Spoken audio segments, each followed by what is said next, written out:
Ukraine को मिले atom bomb, Putin के साथ डबल धोखा। रूस की राजधानी मॉस्को, यूक्रेन की राजधानी कीव और अमेरिका के पेंटागन में कुछ ऐसी परमाणु युद्ध से जुड़ी हलचल तेज हो गई है जो दुनिया को एक विनाशक युद्ध में धकेल सकती है। पिछले 36 घंटे से जंग के मैदान से लेकर वॉर रूम में एटमी जंग को लेकर अचानक तैयारियां तेज हो चुकी हैं। पूरी खबर को आप इन 3 तस्वीरों से समझ लीजिए इस वक्त क्या हो रहा है। महज 36 घंटे में रूस यूक्रेन युद्ध पहली बार परमाणु युद्ध में तेजी से बदलता नजर आ रहा है। अमेरिका और रूसी मीडिया के दावों के मुताबिक पुतिन के बेहद करीबी और रूस की सुरक्षा परिषद के उपाध्यक्ष और पूर्व रूसी राष्ट्रपति दिमित्री मेदवेदेव ने डंके की चोट पर कहा कि अमेरिका यूक्रेन को एटम बम और मिसाइलें देकर दुनिया का सर्वनाश कराने जा रहा है।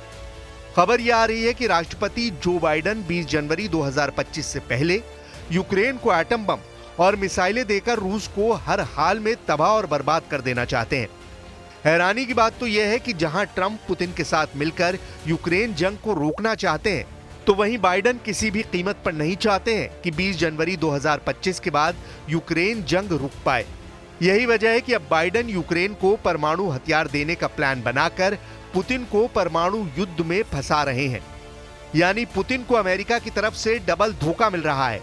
अब ऐसे हालात में पुतिन के करीबी दिमित्री मेदवेदेव ने ऐलान कर दिया है कि रूस अब ऐसी परमाणु मिसाइलों से हमला करेगा जिन्हें रोकना पूरी तरह से नामुमकिन है।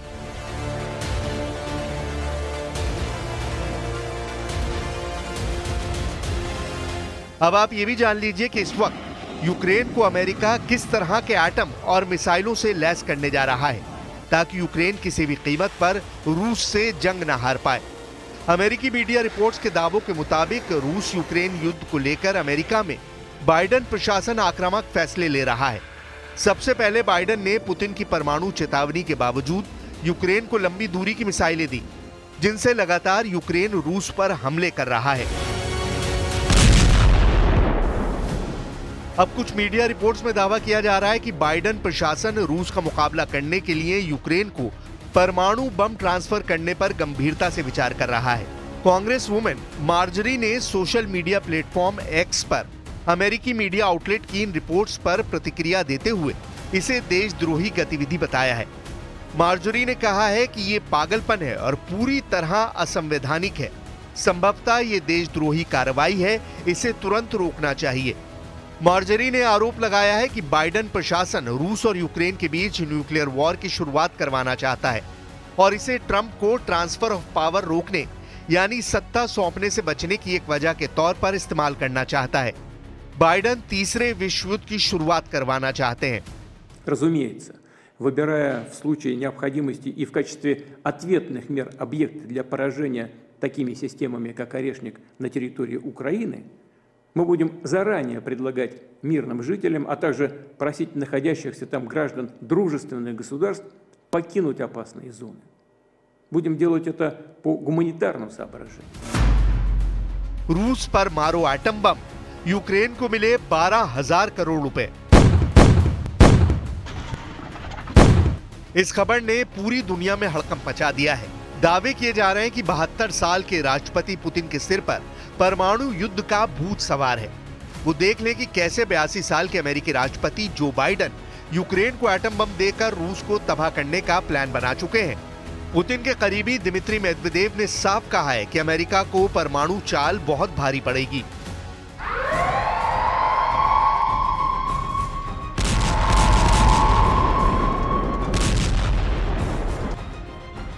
राष्ट्रपति बाइडेन ने इस महीने की शुरुआत में ही यूक्रेन को 12,000 करोड़ रुपए की भारी भरकम राशि दे दी है ताकि यूक्रेन रूस पर ज्यादा से ज्यादा बड़े हमले कर सके।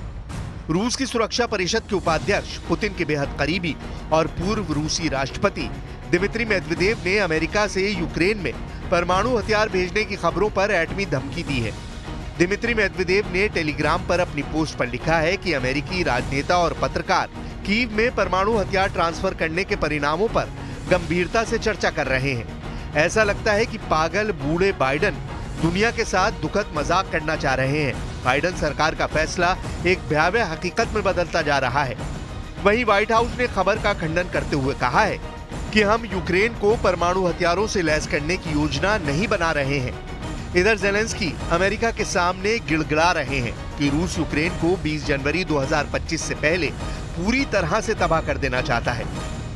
Путіна найголовніше витиснути нас з Курського регіону. І всі ці історії, всі ці показові удари новими ракетами, все це не просто так. Він поставив це завдання. यूक्रेन को इस वक्त अमेरिका, ब्रिटेन और फ्रांस से सबसे ज्यादा घातक मिसाइलें मिल रही हैं। जरा आप ये वीडियो देखिए। इस वीडियो में ज़ेलेंस्की ब्रिटेन की स्टॉर्म शैडो मिसाइल पर अपने हस्ताक्षर कर रहे हैं।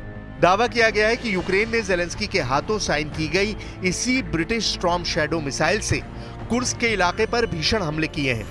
इस वीडियो में देखा जा सकता है कि ज़ेलेंस्की अमेरिका से मिले F-16 जेट पर बैठ रहे हैं, तो वही वीडियो में आगे देखा जा सकता है कि ज़ेलेंस्की जेट में लगी मिसाइलों के साथ खड़े हैं। अभी तक यूक्रेन 12 से ज्यादा स्टॉर्म शैडो मिसाइल से रूस के काफी अंदर हमले कर चुका है। हालांकि रूस का दावा है कि उसने 12 में से कई स्टॉर्म शैडो मिसाइलों को तबाह कर दिया है। इधर 21 नवंबर को जिस ओरेशनिक MRBM से यूक्रेन के निप्रो पर रूसी सेना ने हमला किया था, उसको लेकर दिमित्री मेदवेदेव ने बहुत बड़ा दावा किया है। दिमित्री मेदवेदेव ने दावा किया है कि रूस की नई मध्यम दूरी की बैलिस्टिक मिसाइल ओरोशनिक ऐसी परमाणु मिसाइल है जिसे दुनिया का कोई भी देश तबाह नहीं कर पाएगा। दिमित्री मेदवेदेव ने यहां तक कह दिया कि रूस की नई मध्यम दूरी की बैलिस्टिक मिसाइल ओरोशनिक जब 12,874 किलोमीटर प्रति घंटे की रफ्तार से हमला करेगी तो उसे ना तो अमेरिका रोक पाएगा और ना ही यूक्रेन। दिमित्री मेदवेदेव ने इशारों ही इशारों में बता दिया कि रूस की ओरोशनिक मिसाइल वक्त आने पर यूक्रेन की राजधानी कीव और अमेरिका की राजधानी वॉशिंगटन डीसी को आसानी से तबाह कर देगी। पुतिन भी दावा कर चुके हैं कि ओरोशनिक मिसाइल रूस के सबसे एडवांस MRBM है।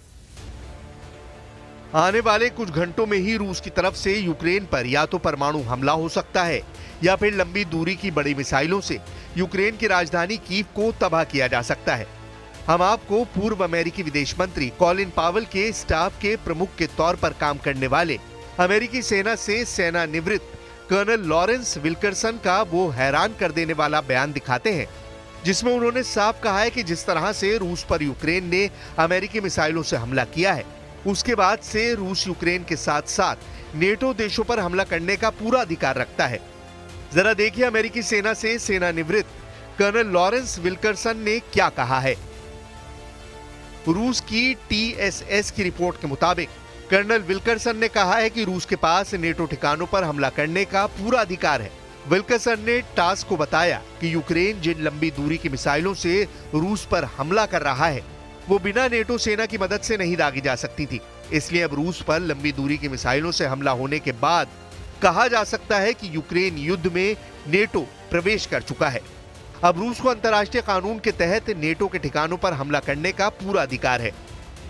रूस के राष्ट्रपति पुतिन ने सितंबर 2024 के आखिरी दिनों में ऐलान कर दिया था कि उसने अपनी परमाणु हमले की नीति को पूरी तरह से बदल दिया है।